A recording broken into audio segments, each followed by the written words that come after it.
Assalamualaikum warahmatullahi wabarakatuh. Selamat pagi semuanya. Salam sejahtera untuk kita semua. Perkenalkan, kami dari kelompok 1 yang beranggotakan Vita Ardiana Dewi, Tisalia Magdalena, Muhammad Ilham, Ignas Aditya, Raihan Muhammad, Daniel Niko, dan saya sendiri Nia Ananda. Pada pagi hari ini, kami akan mempresentasikan buku Suatu Pengantar Ilmu Komunikasi oleh Profesor Dedi Mulyana, MA, PhD. Bab 1 pada buku ini, kita akan membahas mengenai mengapa kita berkomunikasi atau fungsi-fungsi dari komunikasi. Ada beberapa ahli yang mengemukakan pendapatnya mengenai fungsi-fungsi dari komunikasi. Salah satunya ada William E. Gordon yang beliau mengemukakan bahwa komunikasi memiliki 4 fungsi. Yang pertama, fungsi komunikasi sebagai komunikasi sosial. Yang kedua, fungsi komunikasi sebagai komunikasi ekspresif. Yang ketiga, fungsi komunikasi sebagai komunikasi ritual. Yang keempat, fungsi komunikasi sebagai komunikasi instrumental.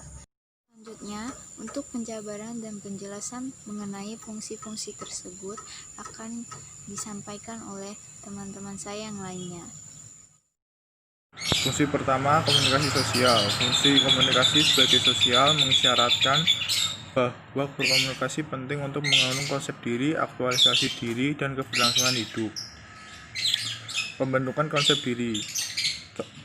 Konsep diri adalah pandangan kita mengenai siapa diri kita, dan itu hanya bisa kita peroleh lewat informasi yang diberikan orang lain kepada kita. Contohnya, ketika kita kerja kelompok, tepatnya ketika materi menilai teman dari perilaku dan percakapan, akhirnya saya dapat mengerti seperti apa diri saya di mata orang lain. Yang kedua, untuk pernyataan aktualisasi diri. Contohnya, ketika dosen memberikan waktu kepada mahasiswanya untuk bertanya, disinilah terjadi fungsi komunikasi, yaitu berkomunikasi tanya jawab. Yang ketiga, untuk berlangsungan hidup. Contohnya, maba saat pertama kali masuk guna ospek sama sekali belum memiliki teman. Setelah berkomunikasi dengan teman yang baru, disinilah fungsi komunikasi sosial dalam hal keberlangsungan hidup dan memupuk hubungan tercapai. Halo, perkenalkan, nama saya Vita Ardiana. Di sini saya akan mempresentasikan fungsi yang kedua, yaitu komunikasi ekspresif. Komunikasi ekspresif adalah suatu bentuk komunikasi di mana informasi yang disampaikan tidak lugas atau cenderung ke non-formal. Ekspresif ini biasanya diamati atau dirasakan secara langsung. Bentuk-bentuk komunikasi ekspresif biasanya dalam bentuk marah, sedih, senang, nangis, terharu, bahagia, semuanya dirasakan pada diri kita. Selain disalurkan melalui perilaku, komunikasi ekspresif juga bisa disalurkan melalui karya sastra seperti puisi, novel, musik, bahkan tarian. Seperti apa sih contoh komunikasi ekspresif? Contohnya, seorang ayah yang merindukan anaknya dan bertemu anaknya dengan cara memeluk anaknya tersebut. Atau contoh lain seperti kalian bisa lulus sesuai target 4 tahun, terus dapat IPK terbagus, itu perasaan haru, itu juga disebut komunikasi ekspresif juga. Kurang lebihnya seperti ini, saya sampaikan presentasi komunikasi ekspresif. Apabila ada salah kata, saya mohon maaf dan terima kasih. Fungsi ketiga yaitu komunikasi ritual. Ritual menciptakan perasaan tertib dalam dunia yang tanpa kacau balau.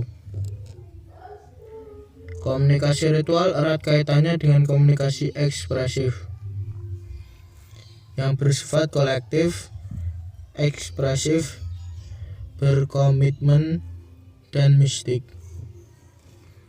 Contohnya, upacara keagamaan, upacara kenegaraan, upacara kematian, perayaan ulang tahun, pernikahan, penerimaan mahasiswa baru.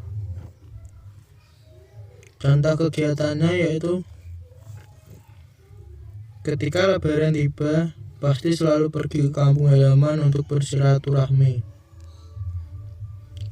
Tetapi jika hal ini suatu kali tidak dilakukan, maka akan menimbulkan keanehan, kejanggalan, bahkan kesalahpahaman.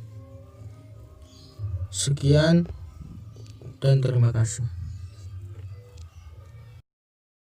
Fungsi keempat, komunikasi instrumental. Komunikasi yang berfungsi memberitahukan atau menerangkan, mengandung muatan persuasif dalam arti bahwa pembicara yang menginginkan pendengarnya mempercayai bahwa fakta atau informasi yang disampaikannya akurat dan layak diketahui. Fungsi ini biasanya digunakan untuk tujuan pribadi dan pekerjaan. Misal, untuk mendapat pujian, empati, simpati, yang biasanya dilakukan oleh politikus untuk berkampanye, lalu dapat pula digunakan untuk keahlian pidato, berbahasa asing, dan berunding, serta keahlian menulis. Saya Tisalia Magdalena. Di sini saya akan menyimpulkan penjelasan dari teman-teman saya. Jadi kesimpulannya adalah yang pertama, komunikasi memiliki banyak fungsi yang sangat penting dan berperan besar dalam berbagai aspek kehidupan. Yang kedua, komunikasi berguna untuk kesehatan fisik dan psikologis manusia. Yang ketiga, banyak profesi yang mengandalkan ilmu komunikasi. Dan yang keempat, yang terakhir, komunikasi mengatur berbagai hal dalam kehidupan pribadi dan sosial. Sekian dan terima kasih. Itu tadi presentasi yang telah kami sampaikan dengan materi yang telah kami siapkan sebelumnya. Untuk selanjutnya, apabila ada yang kurang jelas atau ada yang ingin ditanyakan, silakan untuk bertanya. Terima kasih semuanya. Selamat pagi.